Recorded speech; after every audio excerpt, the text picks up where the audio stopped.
पाल रखा होता है। किसने पाल रखा होता है? बुढ़िया ने किसको पाला? नेवले को।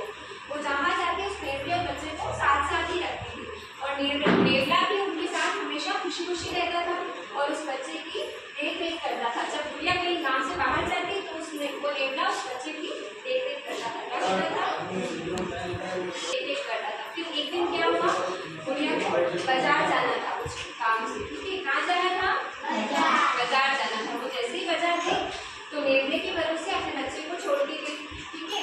फिर जैसे ही बाजार का काम करके वो वापस घर पे आती है तो देखती है कि उसका बच्चा उसको नजर नहीं आता है, ठीक है? और बाहर एक नेवला होता है, उसका जो नेवला होता है उसके मुंह में क्या लगा होता है? खून लगा होता है। क्या लगा होता है? तो उसने सोचा कि आज तो इसने मेरे बच्चे को मार के खा लिया है। क्या किया? मार के खा लिया है। फिर वो जैसे ही एक पास में लकड़ी पड़ी होती है उस लकड़ी से तीर फेंक के उस नेवले को मार देती है, ठीक है? फिर वापस घर के अंदर जाके देखती है तो उसका बच्चा बैठा होता है। उसके जस्ट पास में कौन होता है? एक सांप होता है। कौन होता है?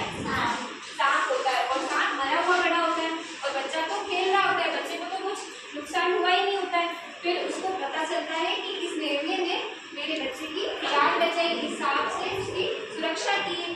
किससे बचाया उसने? सांप से।